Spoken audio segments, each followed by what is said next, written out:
Hi guys. जैसा कि last episode में हमने देखा कि कैट गर्ल की बहन ने कैट गर्ल पर हमला कर दिया था, लेकिन कैट गर्ल कमजोर हो चुकी थी, जिस वजह से अगर वो लड़ती तो डेफिनेटली हार जाती।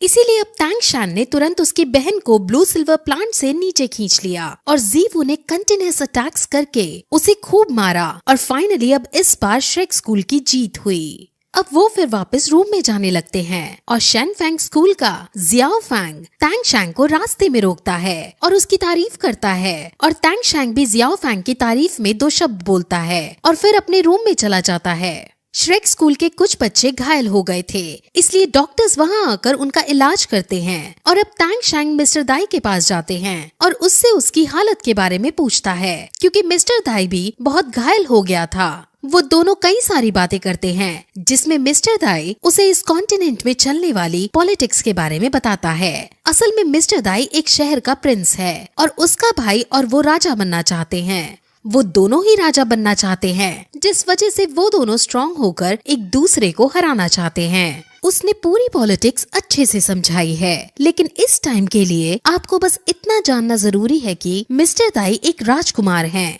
जिसका एम्पायर तियानदाओ एम्पायर जितना ही बड़ा है। अब वो और भी बातें करते हैं, जिसमें मिस्टर दाई तैंग शैंग से कहता है कि मार्शल सोल तुम्हारी जान लेने के पीछे पड़ी है। तुम अभी निंगरोंग के फादर के अंडर हो, जिस वजह से तुम सुरक्षित हो, लेकिन टूर्नामेंट के बाद जब तुम कहीं और चले जाओगे तब मार्शल सोल हॉल तुम्हें मारने की कोशिश जरूर करेगी। टूर्नामेंट के बाद मैं अपने एम्पायर वापस चला जाऊंगा और मेरे साथ तुम और जीवू भी चलना, क्योंकि मेरे एम्पायर में तुम दोनों सुरक्षित रहोगे।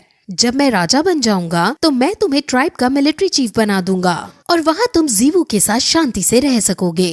तैंग शैंग उसको इस ऑफर के लिए धन्यवाद कहता है, लेकिन वो भी उसके इस ऑफर को एक्सेप्ट नहीं करता, क्योंकि उसे अपने मास्टर की परमिशन लेनी है। और फिर सभी टीम्स को एक बार दिखाया जाता है, जो कि परेशान थे, क्योंकि अब उनका सामना मार्शल सोल हॉल से होने वाला है। अब फिर अगले दिन रिंग के अंदर मार्शल सोल के वॉरियर्स आते हैं और उनको देखकर सब लोग चौंक जाते हैं, क्योंकि वो सभी वॉरियर्स बहुत ज्यादा स्ट्रॉन्ग हैं। इन वॉरियर्स के पास अलग अलग तरह की मार्शल सोल हॉल हैं और इनमें से एक लड़की के पास जीवू की तरह ही चार्म स्किल है। उसकी चार्म स्किल जीवू से कई गुना ज्यादा शक्तिशाली है। इन सभी के लेवल्स भी बहुत ज्यादा हैं और इनकी स्पिरिट रिंग्स भी कई हजारों साल पुरानी डेमन बीस्ट की हैं। मार्शल सोल का सामना अब इंपीरियल स्कूल से होता है और मार्शल सोल सबसे पहले वहाँ धुआं क्रिएट कर देती है और फिर ओपोनेंट को मारती है। उन्होंने धुआं इसलिए क्रिएट किया था क्योंकि वो अपनी फुल स्ट्रेंथ फाइनल से पहले किसी को नहीं दिखाना चाहते थे, लेकिन फिर भी तैंग शैन पर्पल डेमन आई की मदद से उनको देखता है और वो चौंक जाता है, क्योंकि मार्शल सोल सिटी इतनी तेजी से उन पर अटैक कर रहे थे और ओपोनेंट टीम इतनी जल्दी बेहोश हो जा रही थी कि उनको चोट का दर्द भी महसूस नहीं हो रहा था। और अब फाइनली कुछ मिनट्स के अंदर ही मार्शल सोल जीत जाती है। वहाँ खड़ी सभी टीम्स को मार्शल सोल हॉल की टीम का पता चल चुका था, जिस वजह से सब काफी ज्यादा घबरा रहे थे। अब ग्रैंड मास्टर अरलोंग और दीन से इस बारे में बात करता है, लेकिन वो लास्ट में ये कहता है कि वो श्रेक स्कूल को खतरे में नहीं डालेगा, इसलिए वो एक बैकअप जरूर तैयार रखेगा।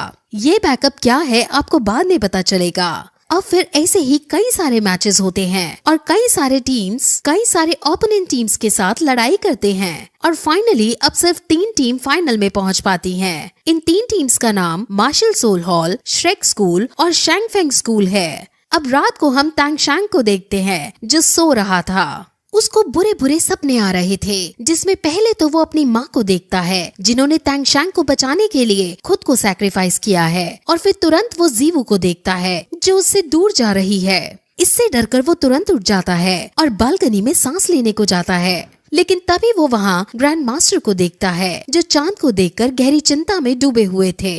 वो कल होने वाले फाइनल्स के बारे में ही सोच रहा था, क्योंकि उसे ये पता चला था कि पोप खुद इस मैच को देखने वाली है और ग्रैंड मास्टर जानता है कि पोप कुछ ना कुछ गड़बड़ जरूर करने वाली है। अब फिर अगले दिन सभी टीम्स रिंग में आती हैं, जहां सब पोप को देखकर झुक जाते हैं, लेकिन तैंग शैंग वहीं खड़ा रहता है। वो सिर्फ अपने पापा और अपने मास्टर के सामने ही सर झुका सकता था और ये देखकर पोप के कमांडर को गुस्सा आ जाता है और वो तैंग शैंग को डांटने की कोशिश करता है, लेकिन तभी पोप उसे रोकती है और तैंग शैंग से बातें करती है, जिसमें वो उसे कहती है कि तुम्हारी अदा बिल्कुल तुम्हारे मास्टर जैसी है, जिस पर तांग शैंग जवाब देते हुए कहता है कि मैं अपने मास्टर से खुद को कभी कंपेयर नहीं कर पाऊंगा, जिस पर पोप ग्रैंड मास्टर को घूरने लगती है। लेकिन अर्लॉन्ग मास्टर का हाथ पकड़ लेती है और ये इंडिकेट करती है कि अब ग्रैंड मास्टर और अर्लॉन्ग एक हो चुके हैं और अब कोई भी लड़की ग्रैंड मास्टर को अर्लॉन्ग से नहीं छीन सकती है।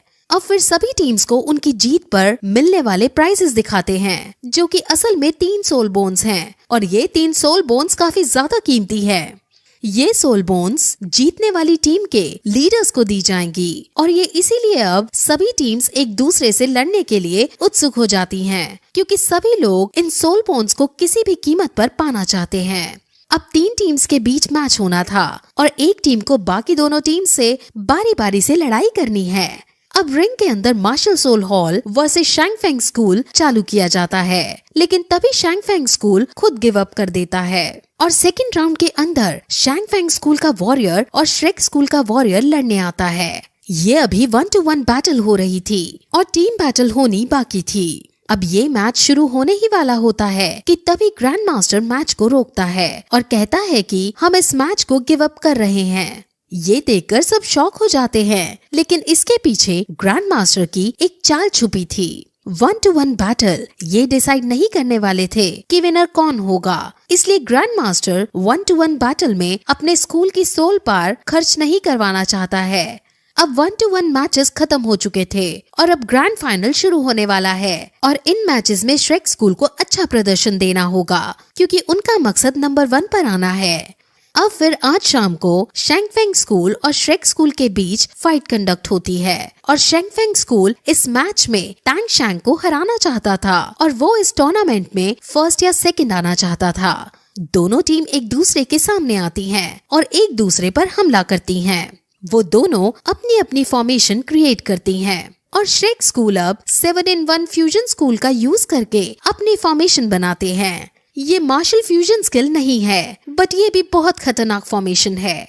इस फॉर्मेशन का यूज इन्होंने पहले कभी नहीं किया है और निंग रोंग रोंग से जाते हुए ये फॉर्मेशन ऑस्कर तक पहुंच जाती है और ऑस्कर से ट्रैवल करते हुए ये बाकी टीम मेंबर्स तक जाती है और फिर फाइनली एनर्जी क्लस्टर तांग शैंग के पास आता है, जिसको वो अपनी हैमर सोल पावर के साथ मर्ज कर लेता है और फिर अटैक के लिए रेडी हो जाता है। ओपोनेंट टीम श्रेक स्कूल की इस फॉर्मेशन को देखकर चौंक जाती है, लेकिन तभी वो नोटिस करते हैं कि इस फॉर्मेशन की शुरुआत निंग रोंग से हो रही है और वो इनमें फाइटिंग में सबसे कमजोर है, जिस वजह से वो निंग रोंग और ऑस्कर को टारगेट बनाकर उन पर अटैक करते हैं। वो उन पर जिस टेक्निक का यूज करते हैं उस टेक्निक का नाम 37 सक्सेसिव अटैक है और अब उसके अटैक को देखकर तांग शैंग अपने हैमर से उस पर काउंटर अटैक करता है और फिर यही एपिसोड खत्म हो जाता है।